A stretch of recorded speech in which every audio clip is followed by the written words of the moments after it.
Everyone, my name is Priya Prajapati and welcome to Mind Imprint. आज हम start करने वाले हैं अपना लेसन नंबर 7 जो कि है मौर्यंस के बारे में, मौर्यन एम्पायर के बारे में जानेंगे। लास्ट लेसन में हमने ये देखा था कि नंदा डायनेस्टी स्टार्ट हो गई थी और नंदास में भी हमारे सबसे पहले रूलर थे महापद्मनंदा। लास्ट रूलर जो थे वो हमारे धनानंदा थे। धनानंदा के बारे में हमने जैसे पढ़ा था कि वो बहुत एल्कोहलिक थे, अम्यूजमेंट में बिजी रहते थे। वो मतलब उनको मेन रूलिंग से मतलब नहीं था, उनको सिर्फ अपनी अम्यूजमेंट से मतलब था। काफी अय्याश टाइप के थे वो रूलर। ठीक है, तो उसी टाइम की एक स्टोरी पढ़ते हैं पहले, फिर उसके बाद जानेंगे मौर्यन एम्पायर के बारे में और अच्छे से। तो स्टोरी कुछ इस तरह होती है कि धनानंदा हमारे रूल कर रहे होते हैं मगध में। वहीं पर ही नॉर्थ वेस्ट की साइड एक बहुत फेमस स्कॉलर होते हैं चाणक्य। चाणक्य के बारे में आपने सुना ही होगा, जैसे कि इनको कौटिल्य भी कहते हैं। तो चाणक्य जो होते हैं वो कहाँ होते हैं, जहाँ गांधार और कंबोज होते हैं। वो दोनों सेंटर जो होते हैं वो बेसिकली एजुकेशन सेंटर थे, जैसे कि हमने लास्ट लेसन में डिस्कस करा था। महाजनपद में नॉर्थ वेस्ट में गांधार और कंबोज दोनों थे और वहीं पर ही हमारे चाणक्य भी रहते हैं। काफी फेमस स्कॉलर है, पॉलिटी के बारे में बहुत अच्छे से जानते हैं, इकोनॉमी के बारे में बहुत अच्छे से जानते हैं। इन्होंने एक बुक भी लिखी थी, बहुत फेमस है। कौन सी बुक थी? अर्थशास्त्र। ठीक है, कौन सी बुक थी? अर्थशास्त्र।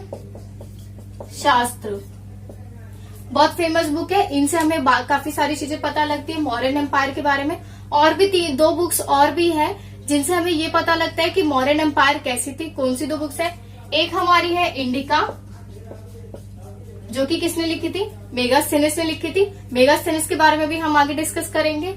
सेकंड बुक है हमारी मुद्र राक्षसा। सेकंड बुक हमारी क्या है? मुद्र राक्षसा। उसे किसने लिखा था? विशाखा दत्ता ने लिखा था। अगर आप हमें इंस्टाग्राम पे फॉलो कर रहे हैं तो हम इनके बारे में डिटेल्स आपको दे चुके हैं पहले भी। नहीं भी फॉलो करिए तो नीचे लिंक जो दिया हुआ है डिस्क्रिप्शन बॉक्स में, आप उसमें हमें फॉलो कर सकते हैं इंस्टाग्राम पे। वहां पे हम अलग अलग तथ्य डाल रहे हैं आपकी डेली के लिए, आपके लिए शब्दकोश डाल रहे हैं, यानी कि वोकैब डाल रहे हैं, एंटोनिम सिनोनिम, ताकि आपकी इंग्लिश लैंग्वेज इंप्रूव हो सके, जो कि आपके लिए जरूरी हो सकती है।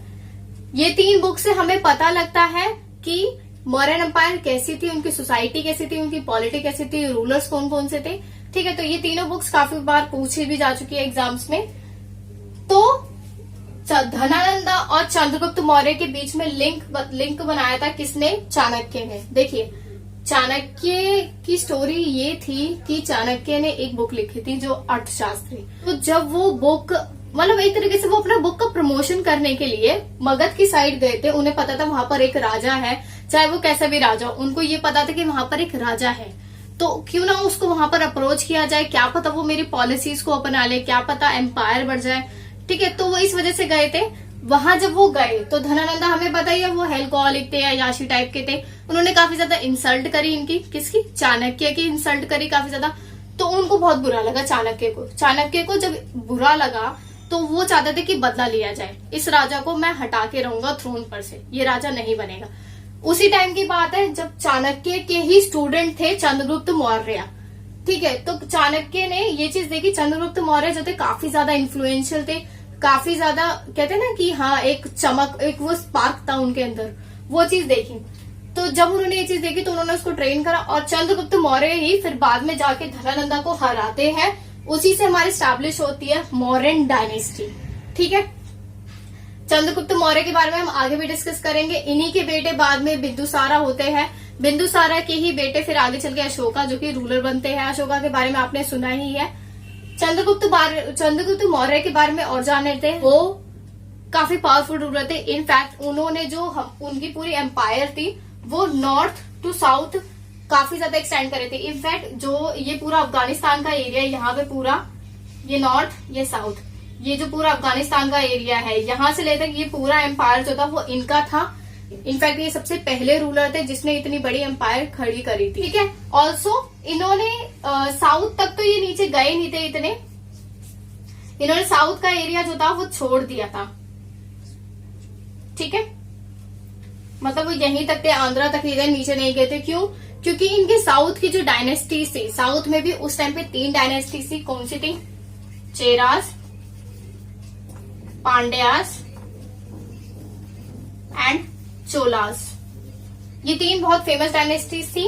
चंद्रगुप्त मौर्य के इन तीनों डायनेस्टीज के साथ रिलेशंस अच्छे थे, जिसकी वजह से ये आगे नहीं बढ़े, उनको कॉन्कर नहीं करा। इन्होंने कहा इनके फ्रेंडली रिलेशन है भाई, दोस्त को क्यों मारना, दुश्मन को मारा जाए, ठीक है। तो उन्होंने नीचे ज्यादा नहीं एम्पायर बढ़ाई, इन्होंने एम्पायर बस आंध्रा और जो महाराष्ट्र रीजन है वहीं तक ही रहने, उन्होंने एम्पायर जो थी ज्यादा फोकस करा नॉर्थ की साइड बढ़ाने की, ठीक है। अब होता ये है कि इसी दौरान जब 322 में ये रूलर बने थे, 326 के आसपास ही, यानी कि इससे करीब 4 साल पहले अलेक्जेंडर आए थे, जो हमने लास्ट लेसन में डिस्कस करा था। 326 में ही अलेक्जेंडर आए थे, 323 में वो चले भी गए थे, ठीक है, वो चले गए थे। तो जब वो चले गए 323 में, उसके 1 साल बाद ये रूलर बने थे। तो अलेक्जेंडर जब चले गए तो नॉर्थ वेस्ट का जो पूरा एरिया था, उन्होंने ये जो पूरा एरिया था, यहाँ पर इन्होंने एक मिनिस्टर रखा था, एक कमांडर रखा था कि तुम इसकी देखभाल करना। कौन था वो? सेलेकस निकेटर। सेलेकस निकेटर, उन्होंने अपने कमांडर को वहां पर बिठा के रखा था कि तुम इसकी देखभाल करना इस एरिया की, ठीक है। तो सेलेकस निकेटर नॉर्थ वेस्ट की साइड है और उसी तरफ चंद्रगुप्त मौर्य जो है अपनी एम्पायर बढ़ाने की कोशिश कर रहे हैं नॉर्थ वेस्ट की साइड। तो चंद्रगुप्त मौर्य और सेलेकस निकेटर के बीच में टकराव होगा, दोनों के बीच में लड़ाइयां होती है, बट वो लड़ाइयां ज्यादा टाइम के लिए नहीं होती है। बाद में उन दोनों को रियलाइज होता है कि फ्रेंड्स बनने में ही भलाई है। जैसे कि हमने पहले भी डिस्कस करा था कि मगध के जो राजा थे बिंबिसार और जो अवंती के राजा थे प्रद्योत सेना, दोनों के बीच में फ्रेंडशिप हो गई थी। थोड़ा टाइम तक वॉर हुई, लेकिन उसके बाद फ्रेंडशिप हो गई थी। लेकिन इनकी फ्रेंडशिप इतनी अच्छी हो गई थी कि सेलेकस निकेटर ने अपनी बेटी की शादी इनसे करवा दी। सोचिए, अपने घर का दामाद बना दिया उनको, ठीक है। किसको? चंद्रगुप्त मौर्य को। तो सेलेकस निकेटर ही बाद में जब अपनी बेटी की शादी करवाते इनसे, तो उन्होंने डाउरी में भी काफी सारे एलिफेंट्स दिए थे, करीब कहते हैं 500 एलिफेंट्स उन्होंने डाउरी में दिए थे। मेगास्थेनिस, जिनकी हमने बात करी थी, जिन्होंने इंडिका बुक लिखी थी, वो इंडिका बुक इसी दौरान लिखी गई थी जब उनकी शादी हो जाती है। और मेगास्थेनिस और कोई नहीं, सेलेकस निकेटर के ही एम्बेसडर थे।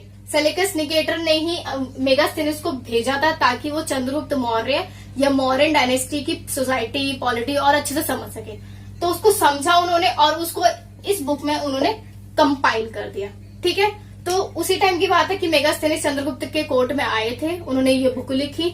उसके बाद क्या होता है कि उनका धीरे धीरे मन उबरने लगता है कि नहीं, मुझे थ्रोन पे नहीं बैठना, मुझे शांति से रहना है। फिर वो जैनिज्म में कन्वर्ट हो जाते हैं। जैनिज्म में जब वो कन्वर्ट होते हैं तो मगध में ही ये जो पूरा एरिया है, उसी टाइम की बात है, 2 जैनिज्म के रूलर थे जो हमने लास्ट लेसन में डिस्कस करा था, भद्रबाहु एंड स्थूलबाहु से मिलते हैं, वो जैनिज्म में कन्वर्ट होते हैं।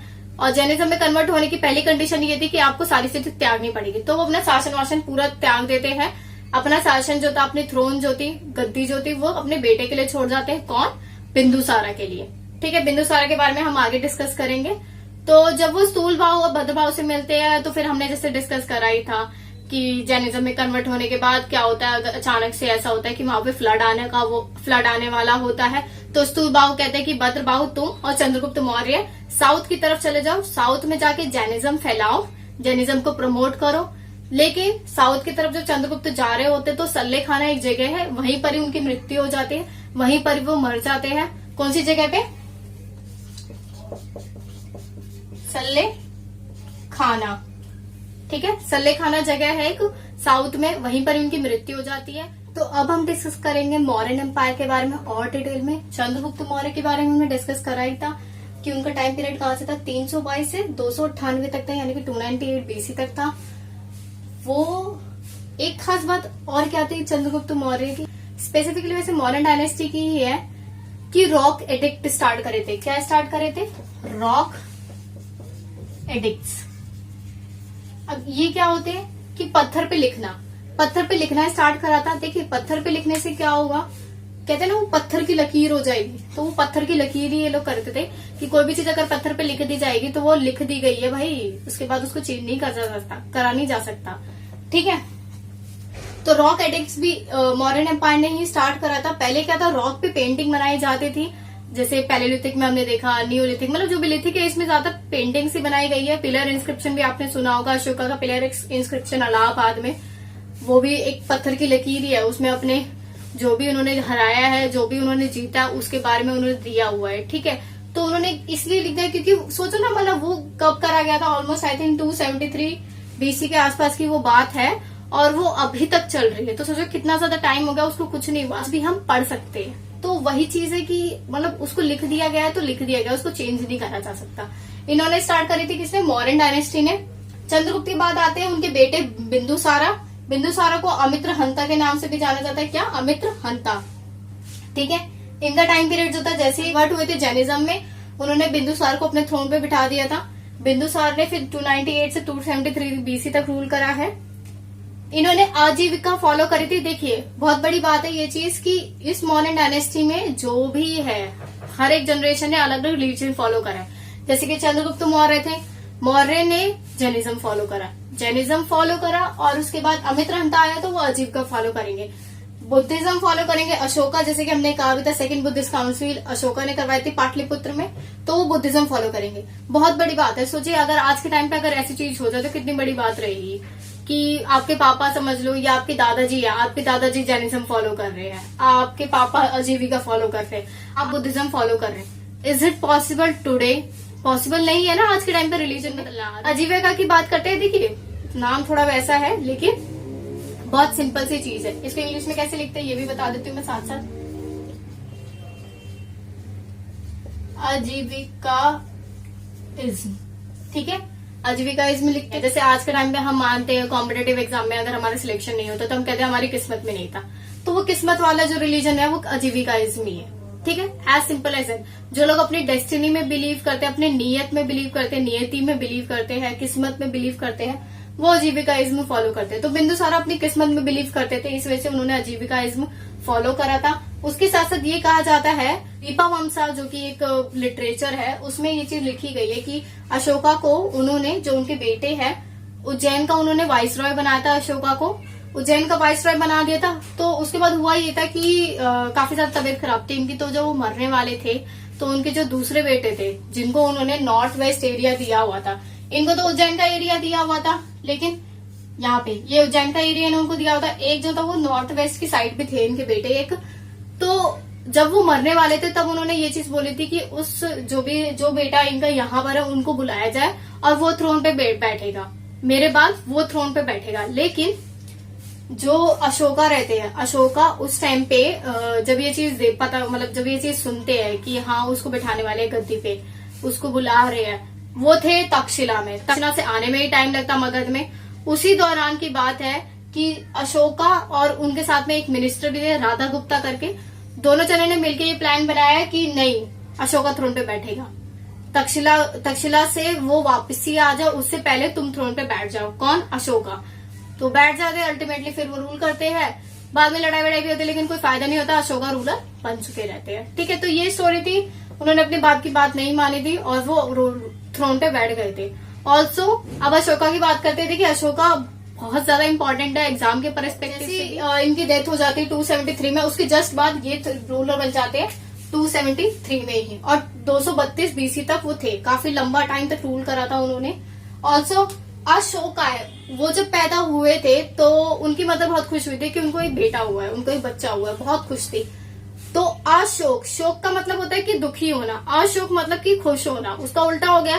तो इसी वजह से उन्होंने नाम रखा था अशोक, यानी कि Ashoka, without sorrow, without sadness. उनको चंड अशोका भी कहा जाता है। क्यों? क्योंकि उनके 100 भाई थे और जिनमें से उन्होंने 99 को तो मार ही दिया था, जिसमें से सिर्फ जो सबसे छोटा था, ईसा करके नाम था उसका, बस उसको छोड़ दिया था, बाकी सबको उन्होंने मार दिया था थ्रोन पे बैठने के लिए। क्यों? क्योंकि सब लोग उनके अगेंस्ट होते जा रहे थे। जब वो थ्रोन पे बैठ जाते तो उन्होंने कलिंग को भी हराया था। देखिए कलिंग को इससे पहले महापद्मनंदा ने हराया था, जैसे कि हमने जाना था, लेकिन उसके बाद अशोका जो थे वो कलिंग को कॉन्कर कर लेते हैं। कलिंग वॉर बहुत इंपॉर्टेंट है। क्यों? क्योंकि यही टर्निंग पॉइंट है अशोका का।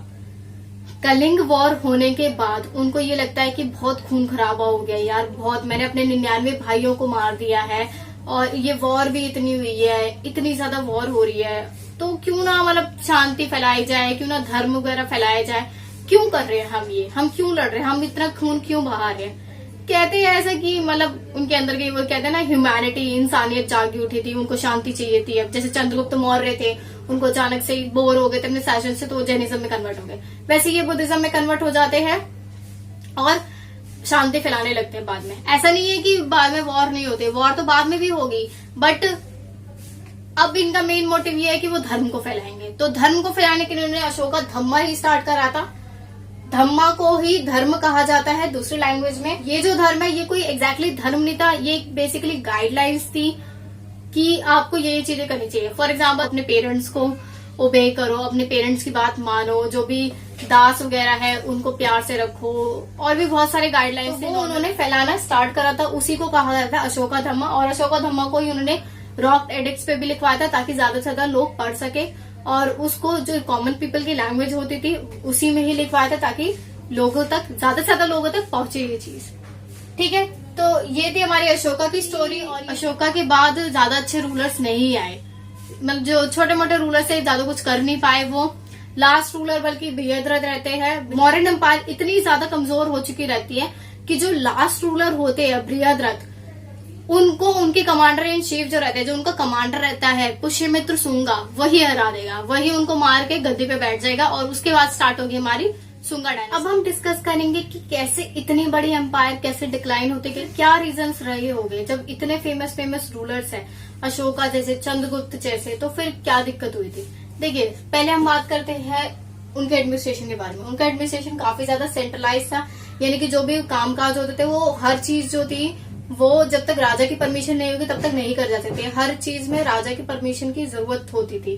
काफी सेंट्रलाइज था, मतलब सारी पावर्स होती वो एक हाथ में थी। सिचुएशन थी कि हर जगह का एरिया के जो भी काम होगी, जो भी चीजें होगी, उससे अथॉरिटी हमें चाहिए होगी, ठीक है ना। तो सारी पावर एक हाथ में थी, सेंट्रलाइज बहुत ज्यादा था एडमिनिस्ट्रेशन। उसके साथ नॉर्थ वेस्ट एरिया, देखिए लास्ट सेशन में हमने ये डिस्कस करा था कि जैसे अगर घर का दरवाजा खुला रहता है तो बाहर के चोर या जो भी आसपास के लोग होते हैं वो एंट्री कर सकते हैं आसानी से। तो वही चीज थी, जो नॉर्थ वेस्ट प्रोविंस था वहां से जो कहीं ना कहीं, मतलब वहां पर ज्यादा ध्यान नहीं दिया गया। जब वहां पे ध्यान नहीं दिया जाएगा तो बाहर के रूलर्स आएंगे ही आएंगे। आगे चल के हम ये भी देखेंगे इंडो ग्रीक्स के रूलर्स आएंगे काफी ज्यादा इसी साइड से ही, जैसे अलेक्जेंडर आए थे उसी रूट से कहीं ना कहीं इंडो ग्रीक्स के रूलर्स भी आएंगे। इसी वजह से आएंगे क्योंकि वहां ज्यादा ध्यान नहीं गया। जब तक वहां ज्यादा ध्यान नहीं दिया जाएगा तब तक कोई फायदा नहीं है, ठीक है। वीक रूलर्स थे, रूलर्स इतने पावरफुल नहीं थे कि वो पूरे के पूरे एम्पायर को चला सके। हम आगे ये भी देखते हैं कि जैसे अशोका थे, अशोका के टाइम पे ही जब वो मर जाते हैं उसके बाद धीरे धीरे जो भी रूलर्स होते हैं वो पूरे एम्पायर को डिवाइड कर देते हैं। भाई एम्पायर दो पार्ट्स में डिवाइड होती है, एक कुनहला में, एक दशरथ में। इन दोनों पार्ट्स में पूरी एम्पायर जो थी वो डिवाइड हो जाती है। दोनों अलग अलग जगह रूल कर रहे होते तो कोई भी नॉर्थ वेस्ट प्रोविंस पे ध्यान नहीं दे पाता, जिसकी वजह से फॉरेन इन्वेजन होंगे। ब्राह्मणिकल रिएक्शन, देखिए अभी तक हमने हिंदुइज्म की बात नहीं करी, कहीं पर भी कोई ऐसा रूलर नहीं था जिसने हिंदुइज्म फॉलो करा। चंद्रगुप्त मौर्य हमारे जैनिज्म थे, बिंदुसारा हमारे आजीविकाइज्म फॉलो करते थे, अशोका हमारे बुद्धिज्म फॉलो करते थे। तो कहीं पर भी हिंदुइज्म की बात नहीं हुई। तो ब्राह्मण्स को जब ये चीज पसंद नहीं आती तो वो रिएक्ट करते हैं इनके अगेंस्ट कि तुम लोग हिंदू को बिल्कुल ही नेग्लेक्ट करे जा रहे हो, हिंदू को बिल्कुल सपोर्ट नहीं करते हो, ये सब सारे रिलीजन फैला रहे हो, हिंदू का क्या होगा। तो ब्राह्मण्स उसके अगेंस्ट रिएक्शन करते हैं, और वो रिएक्शन में हम आगे चल के देखेंगे बहुत बड़ी डायनेस्टी भी आएगी।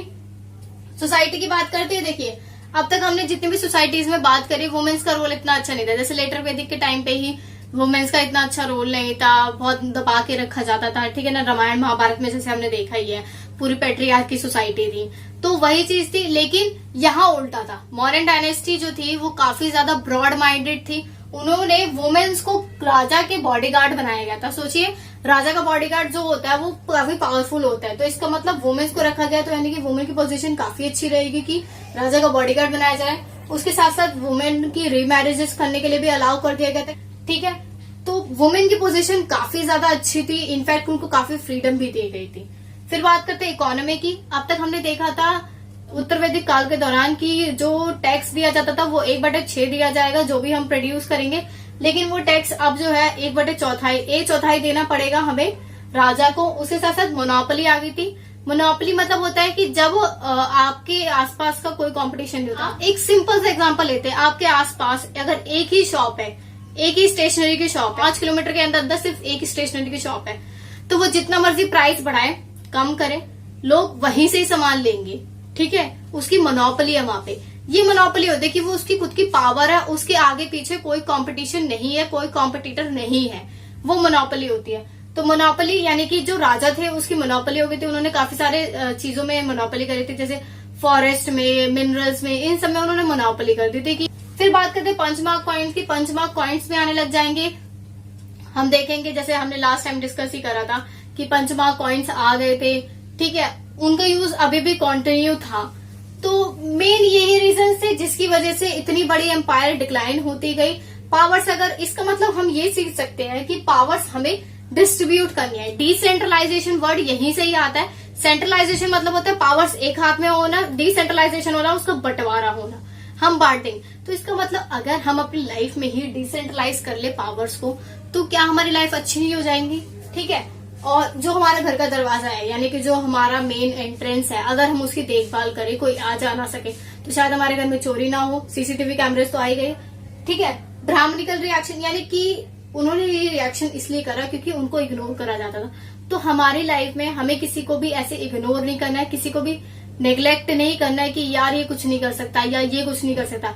Everyone has a potential. भगवान ने हर किसी है एक जैसा ही बनाया है, ठीक है। वुमेन बॉडी गार्ड है, यानी कि देखिए सोचिए इतनी इंपॉर्टेंट चीज है, और आज के टाइम पे क्या है, वुमेन के अगेंस्ट इतने क्राइम्स बढ़ते जा रहे हैं। सोचिए उस टाइम पे, मॉडर्न के टाइम पे इतनी ज्यादा इंपॉर्टेंट थी वुमेन की पोजीशन, वुमेन को राजा का बॉडीगार्ड बनाया जा रहा है। आज के टाइम पे ये चीज पॉसिबल है। तो ये था हमारा आज का लेसन। आई होप आपको पसंद आया हो। देखिए एक चीज समझिए कि ये सारी चीजें इंस्पिरेशन के तौर पे हम ले सकते हैं, लेकिन आपकी इंस्पिरेशन आप खुद है, कोई और नहीं है। आप अपने आप को इंस्पायर करिए। आगे ऐसी वीडियोस आती रहेगी। Stay happy, stay home, stay safe, stay learning. अगर कोई भी डाउट है तो आप नीचे कमेंट बॉक्स में कमेंट करके पूछ लीजिएगा, हम जरूर उसका आंसर करेंगे। Thank you so much.